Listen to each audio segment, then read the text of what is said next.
Karibu katika episode ya pili ya likapi yetu. Kama bado hujatazama sehemu ya kwanza, basi hakikisha unagusa hicho pop up kinachotokeza juu kabisa upande wa kulia wa screen wako ili tuweze kwenda pamoja, na kama bado hujagusa alama ya kusubscribe fanya hivyo ili tuweze kwenda sawa. Mwamba Sang-yang akiwa katika kituo cha polisi aliweza kushuhudia mtu mmoja ambaye alikuwa akimtelekeza mbwa wake katika kituo hicho cha polisi, na ghafla yule mtu akawa amewasha gari yake na kuondoka. Jamaa kwa kuona kwamba mtu huyu hakuwa kabisa na mapenzi na huyu mbwa wake, basi moja kwa moja akaamua kumfukuzia. Alipofika mbele akamzuia jamaa, kisha akapiga risasi katika matairi yake, na mara ghafla ikajitokeza minyororo ambayo ikaizuia gari hii kuweza kusonga mbele kwa hatua yoyote ile. Kisha akapanda juu ya gari na kuweza kumpiga mwamba risasi ya upendo. Jamaa ghafla binvu akajikuta kuwa anampenda sana yule mbwa, na baadaye tunaonyeshwa kwamba mwamba ikawa ndio furaha yake ya kuweza kuona watu wanapendana na pia watu wanapenda viumbe hai. Kesho yake mapema na alfajiri, Mwamba Sang-yang alikuwa ameambatana na malaika wenzake, na kisha akatimba katika nyumba fulani ya mtajiri fulani ambaye akawapatia misosi bure kabisa. Basi huwa wanakujaga hapa na kula sana tu. Mwamba anawajali sana hawa malaika, na nyumba yake anaita nyumba ya upendo, na katika nyumba hii anawalisha sana hawa malaika pindi wanapokuwa wamekuja. Basi huwa ni furaha yake kubwa, kwa sababu babake kabla ya kuweza kufariki alisemaga kwamba utajiri na mali zote nilizonazo zimesababishwa na hawa malaika. Mwanzoni Mwamba alimkubalia baba yake ili kumfariji tu apumzike kwa amani, lakini ukweli ni kwamba hakuwa akiwathamini kabisa hao malaika. Siku moja Mwamba aliweza kumpiga na risasi ya upendo, na ndipo jamaa akagundua kwamba anatakiwa kuwapenda malaika kadri yawezavyo, kwani alizidi kufanikiwa kila alipokuwa akiwapenda. Na siku ya leo Mwamba Sang-yang kabla ya kuweza kuondoka hapa alikuwa ameambiwa kwamba kuna maeneo muhimu sana ya kuweza kutembelea na kutakuwa na maadhimisho ya miaka kadhaa katika maeneo hayo. Basi jamaa akawa amepewa tiketi ya kwenda kuhudhuria katika maeneo hayo. Lakini upande wa pili pia bidada Joan naye alikuwa akikabidhiwa tiketi na kuambiwa kwamba kwa sababu na matatizo ya kutokupenda kabisa watu, basi ukielekea katika maeneo haya inaaminika kwamba utakapokuwa unakisema kitu chochote kile basi Mungu anakijibu. Mwamba Sang-yang kesho yake akatimba katika maeneo hayo, akawa anitazama zile picha ambazo huwa mtu inaaminika ukisimama mbele yake na ukitamka jambo basi huwa inatokea tu. Kuna mtoto mmoja naye alikuwa akitazama hizi picha, akawa anamuuliza huyu jamaa na kumwambia kwamba eti nasikia kwamba ukitamka jambo lolote mbele ya hizi picha huwa linatokea, si ndio? Lakini jamaa akasema mimi sijui mambo hayo bana. Ila ikasikika sauti ikisema kwamba inawezekana kweli kawa ni kweli, lakini mimi kwangu sidhani kama inaweza ikawa ni kweli. Mwamba alipogeuza sura yake kumtazama huyu mtu alikuwa amejibu, akashangaa kuona kwamba ni yule bidada Joan ambaye alikutana naye siku ya jana akiwa amelewa sana. Na bidada kumtazama jamaa anagundua kwamba ndio huyu jamaa alikuwa amenipeleka kituo cha polisi siku ya jana. Oh, kumbe. Bidada akamtukana Mwamba kwa kumwambia kwamba sikutegemea kama ungekuwa mwanaume mpumbavu unanipeleka kituo cha polisi badala ya kunipeleka hotelini. Yaani sikutegemea kama mimi ningeweza kulala katika benchi mpaka pangekucha. Sang-yang akasema kwamba nilikuwa na hofu sana kupeleka katika maeneo ya hotelini kwa sababu hofu yangu ilikuwa unaweza ukawa umeamka na ukawaza kwamba wewe labda kuna mtu amekuingilia kimwili au kukubaka. Ndio hofu yangu ilikuwa hiyo. Bidada akayasikia yale majibu ya Mwamba, lakini kimoyomoyo akajisemea kwamba kama ungenitamani tu au kufikiria kunipenda basi ungekufa wakati huo huo. Lakini sawa, hivi jina lako unaitwa nani? Lakini Mwamba akawa amekaa kimya. Bidada akajitambulisha kwamba yeye anafahamika kama Joan, lakini Mwamba hakujibu kabisa. Bidada alipogundua kwamba Mwamba hakujibu kabisa, basi akampatia jina la utani akimuita kwamba Superman, kwa sababu aliweza kumkomboa kutokea katika baa ile ambayo ilikuwa na walevi kibao. Lakini bidada akamwambia Mwamba kwamba usiofu bana, kama utakuwa umenimaindi sio poa, lakini haina shida yoyote bana, unajua wakati mwingine tutakwenda kukutana. Lakini Mwamba akasema kuwa sitaki kukutana na mtu yoyote especially kwa jinsia ya kike. Poa basi, sio ambacho kimenileta. Bidada akaitazama ile sanamu, ilikuwa ni malaika ambaye anadili na masuala ya upendo. Yaani wao wanaaminigi kwamba kuna malaika wa masuala ya upendo. Ikabidi kwa kusema kwamba hivi huyu malaika yuko mbali kiasi gani, kitu ambacho kinasababisha mpaka mimi nashindwa kuingia katika mahusiano kila siku.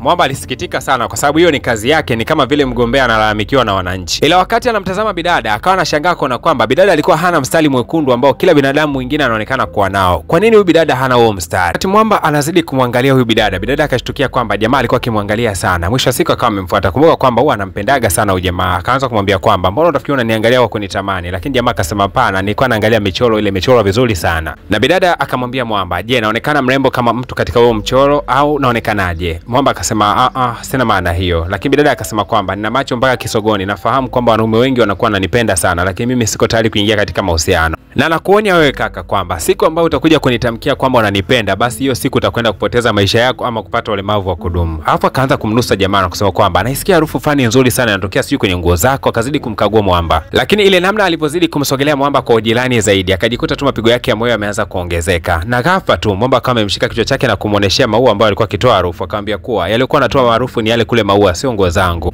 Baada ya kujikosha kwa muda mrefu sana kwa aibu hivyo akaamua kuondoka katika eneo lile. Lakini Mwamba akazidi kumdadisi huyu bidada kwa kuzidi kumfuatilia hata alipokuwa katika gari, akazidi kumfuatilia nyuma. Ni kwa nini huyu bidada hana ule mstari ambao binadamu wengi wanao? Lakini baadaye wakiwa wamesimama katika red light, kwa maana taa nyekundu ambazo haziruhusu magari kuweza kupita, akawa anashangaa kuona kwamba hivi mbona anapoteza muda kumfuatilia huyu bidada? Lakini hata kabla taa za kijani hazijaweza kuruhusu, bidada kaonekana kuvuka hivyo. Kitendo cha kuvuka katika taa nyekundu kwanza ni kuvunja sheria, lakini hapa Mwamba ikabidi kuanza kufuatilia ni nini ambacho kinamsumbua bidada mpaka ameweza kuvuka kwenye taa nyekundu. Kumbe ni kwamba bidada Joan alikuwa amepigiwa simu kutokea hospitalini akiambiwa kwamba mbwa wake anaumwa vibaya mno na anatakiwa kuwahi haraka sana kufika hospitali. hospitalini. Baadaye Mwamba Sanyang baada ya kumfuatilia bidada akaja kugundua kwamba kumbe bidada alikuwa akiwahi katika maeneo ya hospitali ya wanyama. Akashangaa kuona kwamba bidada alikuwa na moyo mzuri wa kujali wanyama kiasi hiki. Akapenda sana hiki. Baadaye bidada Joanna akiwa amerudi nyumbani akazidi kuota ndoto juu ya tukio zima lililoweza kutokea katika ile siku, namna ambavyo alikuwa amekaribiana na Mwamba kwa ujirani sana. Lakini naye upande wa pili Mwamba alikuwa akiota ndoto namna gani bidada alikuwa amemfunga makamba na kumwambia kwamba kama ukisubutu kunipenda basi utaingia katika matatizo makubwa. Mwamba akashtuka kutokea ndotoni kisha akasema kwamba siwezi kukupenda bana. Lakini ile ameshtuka kutoka usingizini akashangaa kwamba yule mbwa mtu alikuwa amelala kando yake, mbwa ambaye alikuwa amepewaga laana kutokana na kosa ambalo Mwamba alikuwa amelifanya zamani sana. Hasa siku ya leo katika vyombo vya habari taarifa ambayo ilikuwa imeshika headline ni mara baada ya mwanamke mmoja kuweza kupotea. Huyu mwanamke amepotea, lakini polisi katika uchunguzi wao wameanza kuhisi kwamba huenda mume wake anayefahamika kwa jina la Kim anahusika sana katika upotevu wake. Sababu mara ya mwisho kabisa walipoweza kumhoji Mwamba Kim waligundua kwamba katika gari yake kulikuwa kuna nguo ambayo ilikuwa na damu kidogo, lakini baadaye wakaja kugundua kwamba ile nguo ilikuwa imetoweka pale na Mwamba alionekana akiwa anaitupa katika dustbin. Katika mahojiano na polisi Mwamba Kim alikiri wazi kwamba ni kweli alikuwa na magomvi fulani ambayo yalikuwa yanaendelea kati yake na mke wake, lakini kwa bahati mbaya sana katika ugomvi huo ni kweli damu iliweza kutoka. Ila yeye alienda katika maeneo ya duka la nguo kwenda kununua nguo ili aweze kumpelekea mke wake, lakini kwa bahati mbaya akapata taarifa kwamba mke wake ameweza kutoweka. Baadaye katika harakati za kuendeleza uchunguzi wakaja kugundua kwamba kuna picha inayomuonesha mwanaume mmoja akiwa yuko juu ya gari na ameshika bunduki kama vile anamuoneshea mtu ambaye yuko ndani ya gari, na wakawa wanayambatanisha sana na tukio hili ambalo linahusisha kupotea kwa huyu mwanamke. Lakini pia wakaenda kumfanyia mahojiano yule mwanamke anayemiliki ile bar. Yule mwanamke akasema kwamba kuna mwanamke ambaye alikuwa ametokea bar siku hiyo, alikuwa na mawazo sana. Huenda huyo mwanamke ndio mwanamke wa huyu Mwamba Kim ambaye anatafutwa. Lakini huyo mwanamke yeye alikuwa anaitwa Joan. Hasa bidada Joan akiwa ajui kabisa kwamba na yeye ni miongoni mwa watu ambao wanahisiwa kwamba ndio mke wa yule Mwamba Kim. Basi siku ya leo alikuwa anaelekea katika ile maeneo ya ibada kama ilivyo kawaida. Kila siku anaenda kule katika ile maeneo na kuomba toba kwa sababu ameambiwa kwamba akisamehewa tu basi mambo yake yatanyooka. Baada ya kumaliza ibada yake kama kawaida bana akatimba katika ile bar ambayo mara nyingi sana anapenda kupata ulevi. Alipofika tu katika eneo hili huyu mwenye bar akampokea kwa bashasha sana na kumwambia kwamba kuna mgeni ambaye utakwenda kukaa naye na mtakwenda kupiga naye story siku ya leo, kwa sababu mara nyingi unapokuja hapo unakujaga ukiwa peke yako. Baada ya kupiga story nyingi sana na huyu bidada ambaye alikuwa amekabidhiwa kwa maana ya kwamba aweze kujuana kwa uzuri zaidi, lakini kwa bahati mbaya sana wakati wanaombana namba za simu, kwa bahati mbaya bidada Joan simu yake ilikuwa imesahau nyumbani, ila huyu mwanamke alikuwa na simu yake, lakini ili anataka kusave tu namba ya bidada akashangaa kuona kwamba simu yake ilikuwa imeisha battery, na kuonyesha kwamba namba ya bidada Joan ilikuwa ni ya muhimu sana kwake, akaamua kuiandika katika kipande cha karatasi na mwisho wa siku akawa ameondoka katika eneo lile. Polisi wanaendelea na uchunguzi na ile picha inaonyesha video ya mtu ambaye yuko mbele ya gari kana kwamba alikuwa anamfiatulia mtu risasi, wakaendelea kuichunguza japokuwa hawakuweza kuona sura ya mtu huyo. Lakini baadaye tunaonyeshwa mtu mmoja anayefahamika kama Captain Cell alikuwa katika maeneo ya mapole akizidi kufanya uchunguzi. Captain Cell akapigiwa simu na kuambiwa kwamba miongoni mwa askari ambao walikuwa wakihusika katika doria siku hiyo na wenyewe walikutwa wameweza kufa, lakini katika ajali ambayo iliwaweza kuwaua hawa askari alipatikanika mbwa mmoja tu ambaye alikuwa ni mzima. Yule mbwa aliyekuwa ameumia sana alikuwa amepelekwa katika hospitali ya mifugo. Captain Cell hakutaka kabisa kupoteza muda, moja kwa moja akatimba katika hiyo hospitali ya mifugo, lengo ni kuweza kupeleleza huyo mbwa ni wa nani. Lakini alipofika katika hiyo hospitali ya mifugo alishangaa kuona kwamba kuna wanaume wengi sana ambao wamekuja na mbwa wao. Akabaki anashangaa, ina maana wanaume wanakujaga sana wengi hapa kuja kutibu mbwa zao.